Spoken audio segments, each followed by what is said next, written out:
Hi guys, good morning. कैसे हैं आप सभी। एक बार फिर आपका स्वागत है आपके यूट्यूब चैनल पर। और जैसे कि आपको हमारे ये इंटर्नशिप बीएड इग्नू से दूसरा जो हमारा टॉपिक था कक्षा अवलोकन का, उसके बारे में मैंने एक वीडियो तो आपको पहले बना के डाल दी थी, परंतु कुछ बच्चों की क्वेरी आई है कि सर उसको फिलअप कैसे करना है। तो आज उसी को लेकर एक और वीडियो हम बना रहे हैं। तो आशा करूँगा कि इसमें आपको सारा जो आपका डाउट है, क्वेरी है, आपकी क्लियर हो जाएगी। अगर फिर भी कोई समस्या हो तो आप कांटेक्ट कर लेना। तो सबसे पहले आपको बता दूं, इस जो कक्षा अवलोकन है इसके 3 परफॉर्म में हैं और वो एक ही कक्षा का अवलोकन करके वो तीनों फॉर्म में फिलअप करने हैं। जैसे कि आपको दिखाई दे रहा है, पहले यहाँ पर विद्यार्थी का नाम, फिर यहाँ विद्यालय का नाम, फिर यहाँ दिनांक, जिस दिनांक को हम कक्षा अवलोकन कर रहे हैं, जैसे कि 14 दिसंबर को किया तो 14 दिसंबर। फिर समय, उसका टाइमिंग क्या है। टाइमिंग ज़्यादातर आपको 30 या 40 मिनट का ही रखना है। कक्षा कौन सी है। अब यहाँ पर कई बच्चों के, कई टीचर्स के फ़ोन आ रहे हैं, बोल रहे हैं कि सर कक्षाएँ सिर्फ 9th और 10th और 11th का स्कूल लगाया, बाकी नहीं लगाया है। तो हम जो ऑब्ज़र्व है वो +2 तक किसी भी कक्षा में कर सकते हैं। यहाँ जो विषय है, जो भी आपका टीचिंग विषय है, केवल उसी का ही आपको ऑब्जर्व करना है। और यहाँ पाठ का शीर्षक, यानी उस दिन जो अध्यापक है वो कक्षा को कौन सा पाठ है पढ़ा रहा है। जैसे कि हिंदी के अंदर कोई समास करवा रहा है, कोई संधि करवा रहा है, या कोई काव्य करवा रहा है, या कोई गद्यखंड करवा रहा है, इसी तरह। और फिर आगे का हमारा पार्ट ए। अब यहाँ से हमें फिलअप करना है। पहला हमारा क्या है क्वेश्चन। पहला हमारा क्वेश्चन है, शिक्षक ने विद्यार्थियों से पाठ में क्या सीखने की अपेक्षा की। यानी जो शिक्षक है उसकी क्या अपेक्षा रही है। जैसे कि वो मानो अब संधि करवा रहा है तो वो संधि के जो नियम है उसे सीखने की अपेक्षा की है। अभी संधि के कितने प्रकार हैं, स्वर संधि, व्यंजन संधि, इस तरह से। दूसरा क्वेश्चन है, शिक्षक ने विद्यार्थियों में पाठ के उद्देश्य एवं सार्थकता को कैसे संप्रेषित किया, कैसे परिभाषित किया, कैसे बताया उनको। जैसे कोई अध्यापक, हिंदी का अध्यापक है, वो कविता करवा रहा है, जैसे कोई प्राकृतिक कविता है, प्रकृति से संबंधित, तो प्रकृति से संबंधित उसको क्या करेगा, वो पेड़ पौधे, झरने हैं आदि, उनके बारे में जानकारी देगा। यानी जो विषय पढ़ा रहा है उसी के विषय में उसको जानकारी देगा बच्चों को। तीसरा है हमारा टॉपिक, क्या विद्यार्थियों ने निरूपित किया कि वे समझ गए कि शिक्षक ने उनसे क्या सीखने की अपेक्षा की है। यानी यहाँ पर हमें हाँ या ना में आंसर देना है कि क्या बच्चे उनके द्वारा सिखाए गए कार्य को वो सीख पाए हैं या नहीं। चौथा क्वेश्चन हमारा फिर इसी पाठ के अंदर, चौथे में, शिक्षक पाठ के दौरान और पाठ के बाद विद्यार्थियों से क्या करने की अपेक्षा रखता है, क्या करता है वो। और हम नॉर्मल सी बात, हम बच्चों को पढ़ाते हैं तो हम कई बार क्या बीच बीच में बच्चों से क्वेश्चन आंसरिंग करते हैं। जिस सब्जेक्ट को, जिस विषय को, जिस टॉपिक को पढ़ा रहे हैं तो बीच बीच में वो उनसे क्या कर रहा है, प्रश्निंग कर रहा है, क्वेश्चनिंग कर रहा है। पांचवा है हमारा, क्या शिक्षक ने विद्यार्थियों को उनके अधिगम अनुभव पर मुख्य चिंतन करने के लिए अवसर प्रदान किया। तो हमें अगर अवसर प्रदान किया तो हाँ या नहीं। तो लगभग आपको नेगेटिव नहीं जाना है, पॉजिटिव ही रखना है। दूसरा हमारा पार्ट है, दूसरा पार्ट क्या है, अधिगम सुसाध्य करने के लिए अनुदेशात्मक युक्तियों का उपयोग, किन किन युक्तियों का उपयोग किया गया है उसके बारे में। फर्स्ट क्वेश्चन है हमारा, पाठ को पढ़ाने के लिए शिक्षक ने किन अनुदेशात्मक युक्तियों का प्रयोग किया। पाठ को जब पढ़ा रहा है अध्यापक तो किस चीज़ का वो प्रयोग कर रहा है। ये नॉर्मल सी बात है, सभी को पता है, पाठ्य पुस्तक का प्रयोग कर रहा है। उसके अलावा अगर उसने कोई दृश्य सामग्री ले रखी है, सर्वे सामग्री ले रखी है, कोई चार्ट ले रखा है, तो इस तरह से हम वहाँ पर लिख देंगे। दूसरा, क्या शिक्षक द्वारा प्रयुक्त अनुदेशात्मक युक्तियाँ प्रभावी थी। यहाँ भी हमें पॉजिटिव ही रहना है, भी प्रभावी थी, बहुत प्रभाव डाला उन्होंने बच्चों के ऊपर। तीसरा, क्या पाठ के दौरान शिक्षक ने अनुदेशात्मक युक्तियों में परिवर्तन किया और क्यों परिवर्तन किया। भी पाठ पढ़ा रहा है कौन से मेथड से, और कई बार वो उसका क्या है, चेंजिंग कर देता है, तो हमने उसको क्या किया है, उसने उसके परिवर्तन भी किया है। अगला क्वेश्चन है हमारा इसी पाठ का चौथे में क्या कहा है उसने, क्या अनुदेशात्मक युक्तियों ने विद्यार्थियों के बीच स्तर के चिंतन और निष्पादन को प्रोत्साहित किया है। बिल्कुल प्रोत्साहित किया है। तो हाँ या नहीं में हम उनका आंसर दे देंगे। पांचवा है, क्या अनुदेशात्मक युक्तियाँ विद्यार्थियों के अधिगम और सफलता को बढ़ाने में प्रभावी थी या नहीं। तो प्रभावी थी या नहीं, प्रभावी तो होंगी। जो अध्यापक पढ़ा रहा है वो बच्चों को सीखने के लिए पढ़ा रहा है और जो भी वो टीचिंग कार्य कर रहा है तो उससे बच्चों पर प्रभाव ज़रूर पड़ेगा और बच्चे उससे क्या करेंगे, सीखेंगे ज़रूर। हमें ये बात ध्यान रखनी है, नेगेटिव नहीं देना है, अपना रिस्पॉन्स पॉजिटिव रखना है। सी पार्ट है विद्यार्थियों को विषय वस्तु संप्रेक्षित करना, किस तरह से संप्रेक्षित की है।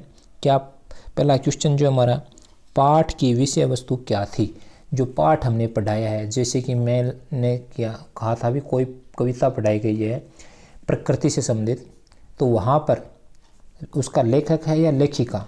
अगर लेखक है तो लेखक ने प्राकृतिक वस्तुओं का वर्णन बहुत सुंदर ढंग से किया है, लेखिका है तो लेखिका का ने यहाँ पर बहुत सुंदर ढंग से उनका वर्णन किया है। दूसरा क्वेश्चन है विषय वस्तु शिक्षार्थियों और अधिगम से कैसे संबंधित थी। विषय वस्तु, जो विषय वस्तु पढ़ाई गई है वो विद्यार्थियों से कैसे संबंधित थी, तो क्या से संबंधित करेंगे, विद्यार्थियों को प्रकृति के बारे में पूछ लेंगे भी आपने प्रकृति के रूप में क्या क्या देखा है, झरना देखा है, पहाड़ देखे हैं, पेड़ पौधे देखे हैं, पशु पक्षी देखे हैं, वो प्रकृति के अंदर पक्षी आ जाते हैं, झरने देखे हैं, तालाब देखा है, इस तरह की बातें हम यहाँ पर लिख सकते हैं। तीसरा है कैसे पता लगता है कि शिक्षक के पास विषय वस्तु का गहन ज्ञान एवं समझ थी या नहीं। कैसे पता लगेगा कि जब कोई भी अध्यापक किसी भी विषय को पढ़ा रहा है तो वो जो पाठ्य पुस्तक में तो एग्जाम्पल दिए हुए होते हैं, उसके अलावा भी जो अध्यापक अपनी तरफ से जो बच्चों को नए नए उदाहरण देकर विभिन्न विभिन्न विधियों द्वारा उनको अधिगम का कार्य करवाता है, उनको पाठ पढ़ाता है, तो उससे हमें पता चलता है भी अध्यापक के पास गहन विषय वस्तु का ज्ञान है, यानी उसने पाठ से संबंधित अनेक से उदाहरण भी दिए।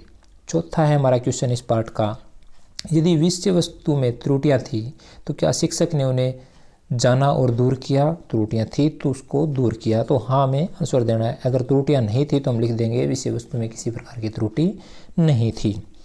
पांचवा क्वेश्चन है विद्यार्थियों के लिए विषय वस्तु को स्पष्ट एवं सार्थक बनाने के क्रम में शिक्षक ने इसे कैसे प्रस्तुत किया। कैसे प्रस्तुत किया, जैसे मैं पोएम का जो टॉपिक मैंने प्रकृति से संबंधित लिया था तो उससे प्रकृति से संबंधित छात्रों से बातें की, आसपास का वातावरण के बारे में पूछा भी आपने क्या क्या चीज़ें देखी है, क्या क्या चीज़ नहीं देखी। इसी तरह अगर कोई जैसे कि कोई क्रांति का एसएस के अंदर पाठ पढ़ा रहा है तो क्रांति के बारे में पूछ सकता है भी आपने किन किन महान क्रांतिकारियों के आप नाम जानते हो, किनके बारे में आपने सुना है, हमें आज़ादी किस तरह मिली। तो इस तरह के जो क्वेश्चन आ जाते हैं। अगला पार्ट है अधिगम का अनुश्रवण करना और आकलन करना और बढ़ाना। उसके अंदर कौन कौन से पार्ट हैं हम देखते हैं। पहला क्वेश्चन है हमारा ये वाला, पाठ के दौरान शिक्षक ने विद्यार्थियों में निष्पादन की निरंतर जागरूकता कैसे बनाए रखी, यानी उनके अंदर किस तरह से जागरूकता बनाए रखी, बच्चे पढ़ाई के अंदर ध्यान दें। जो अध्यापक श्यामपट्ट पर लिखवा रहा है या बोलकर जो बच्चों को बता रहा है तो उसके अंदर बच्चों की दिलचस्पी बनी रहे। किस तरह से करेंगे वो हम अपने विचार लिखेंगे, बीच बीच में प्रश्न बच्चों से प्रश्न उत्तर पूछ करके या पीछे जो पढ़ाई गई विषय वस्तु उसके बारे में पूछ कर, इस तरह से वो अपनी जागरूकता बच्चों के अंदर बनाए रखेंगे। सेकंड है हमारा पाठ के दौरान शिक्षक विद्यार्थी की संकल्पितता, समझ और निष्पादन को कैसे अनुसर्वित करता है। अनुसर्वित कैसे करेगा, पीछे जो अनुसर्वित का मतलब बच्चों ने जो पढ़ाया उसको अनुग्रहण किया है यानी सीखा है या नहीं, तो उसके लिए अध्यापक क्या करेगा, बीच बीच में क्वेश्चन आंसरिंग करेगा, पीछे की बातें पूछेगा भी मैंने ये चीज़ बताई थी तो इस चीज़ का आंसर दो। यानी जैसे क्रांति के बारे में पढ़ा रहा है तो तांत्या टोपे कहाँ से संबंधित थे, रानी लक्ष्मीबाई का जन्म कहाँ हुआ। अगर प्रकृति से संबंधित पढ़ा रहे हैं तो पूछ लेंगे दुधवा राष्ट्रीय पार्क कहाँ है, डल झील कहाँ है, बड़खल झील कहाँ है। इस तरह की जो प्रश्निंग है वो करते रहेंगे। तीसरा क्वेश्चन है अपना, तीसरे क्वेश्चन में क्या है, शिक्षक ने यदि पाठ के दौरान कोई समायोजन किया है तो क्या किया है। क्या किया, समायोजन क्या करेंगे, दूसरे विषयों से उदाहरण ले लेंगे हम। जैसे झरने के बारे में, प्रकृति के बारे में पढ़ा रहे हैं तो झरने का जो पानी ऊपर से गिरता है, टरबाइन चलते हैं, बिजली बनती है, तो हिंदी के अंदर हमने एसएस का उदाहरण दे दिया। इसी तरह अन्य जो विषय हैं उनका हम यहाँ पर एग्जाम्पल दे सकते हैं। चौथा क्वेश्चन है, शिक्षक ने विद्यार्थियों को किस प्रकार की अनुदेशात्मक प्रतिपुष्टि प्रदान की। किस प्रकार की अनुदेशात्मक, सभी ने जेवीटी की है, सभी को पता है अनुदेशात्मक सामग्री कौन कौन सी होती है। तो किस तरह से हम जब वाइवा बच्चों से पूछेंगे तो क्या पूछेंगे, छोटा सा क्वेश्चन पूछेंगे, एक वर्ड का या दो वर्ड का या एक लाइनिंग का। तो इसी तरह से वो छोटे छोटे जो पर्सन है वो पूछ करके विद्यार्थियों से उसने प्रतिपुष्टि प्रदान की है। पांचवा क्वेश्चन है, विद्यार्थी का अधिगम बढ़ाने के संबंध में प्रतिपुष्टि कितनी प्रभावी थी। यहाँ में प्रभावी बताना है, अधिक प्रभावी थी, कुछ प्रभावी थी, कम प्रभावी थी।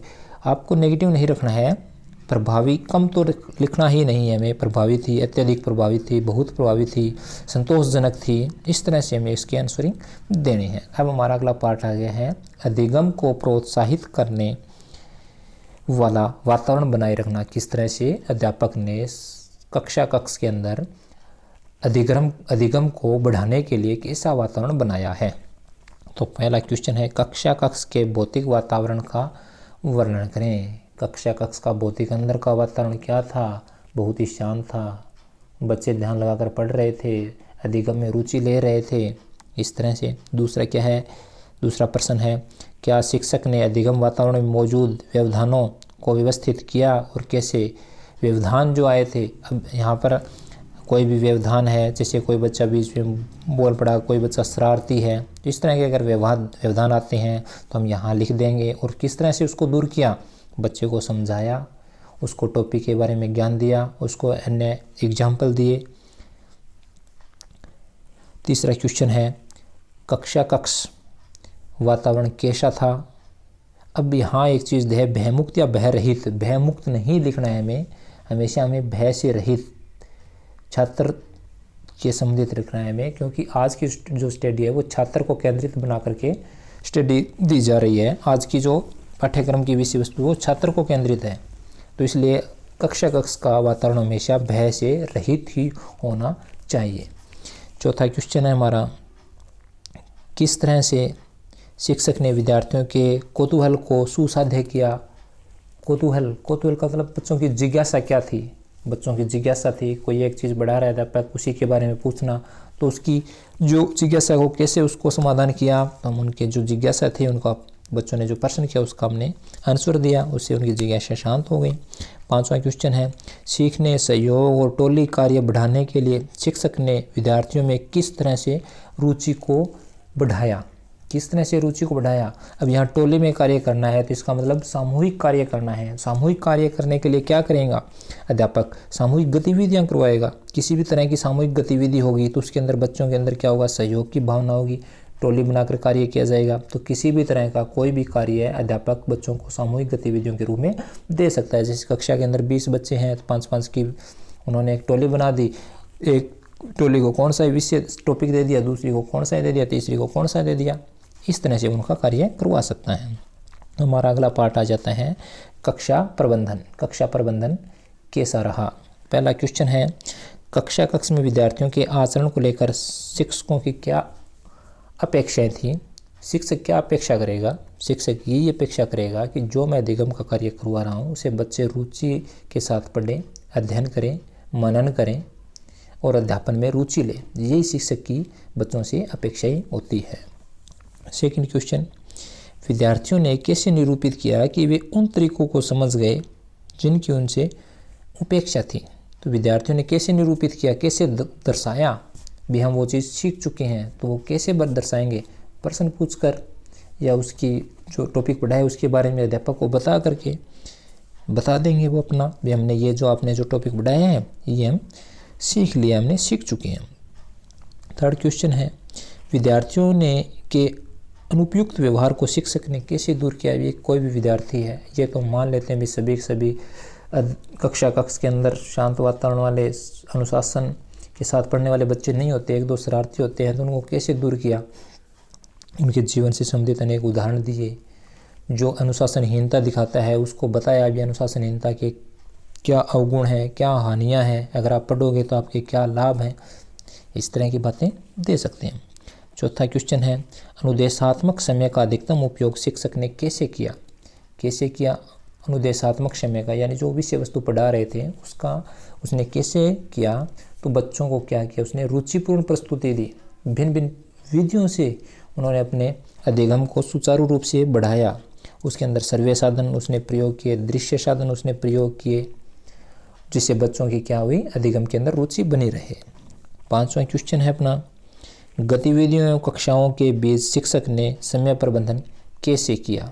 समय का प्रबंधन कैसे करना होता है विभिन्न प्रतियोगिताओं का आयोजन करवा सकता है, उनके अंदर पर्सनिंग करवा सकता है आपस के अंदर। ये एक टॉपिक पढ़ा दिया, 4 अलग अलग व्यवहारिक टोलियाँ बना दी, उन टोलियों में से उनको क्या कर लेगा, वो पर्सनिंग कर लेगा भी बच्चों ने आपने क्या क्या सीखा, उनका कंपटीशन करवा सकता है। आगे इसके बारे में अगर आपकी कोई अन्य टिप्पणी हो तो आप उसके अंदर दे सकते हैं। ये तो था हमारा क्लास ऑब्जर्वेशन।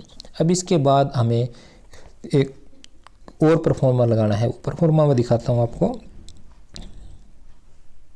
ये वाला परफॉर्मा कक्षा अवलोकन, शैक्षणिक विषय, एक के पीछे एक और दूसरे के विषय दूसरा। इसके अंदर हमें और कुछ नहीं भरना है, केवल हमारा काम रहेगा नाम, नामांकन, विद्यालय का नाम, और इसके अंदर जो सारे टॉपिक हैं वो स्टडी सेंटर से होगा, और यहाँ जो हस्ताक्षर होंगे वो भी स्टडी सेंटर से ही होंगे।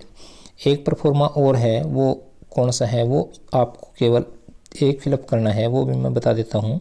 ये वाला जो परफॉर्मा है, अनुश्रवण, मार्गदर्शन, विद्यालय प्रशिक्षण गतिविधियाँ, इसका एक परफॉर्मा आपको, जो आपके एक विद्यालय में 3 एक्टिविटी होनी है, उन तीनों एक्टिविटियों के बाद में ये एक लगाना है, और इसके ऊपर यहाँ पर स्कूल के प्रधानाचार्य के सिग्नेचर होंगे, और यहाँ पर उसके होंगे जिसके मार्गदर्शन में आप इंटर्नशिप कर रहे हों, और जो आपने आरसी करनाल के अंदर जो डॉक्यूमेंट दिए थे उसमें आपने दर्शाया था। तो ये आपकी एक तीनों गतिविधियाँ जो एक स्कूल में होनी है, उन सभी के पीछे ये एक परफॉर्मा लगेगा, और जो एक गतिविधि आपको अन्य दूसरे स्कूल में करनी है उसके पीछे ये एक परफॉर्मा लगेगा।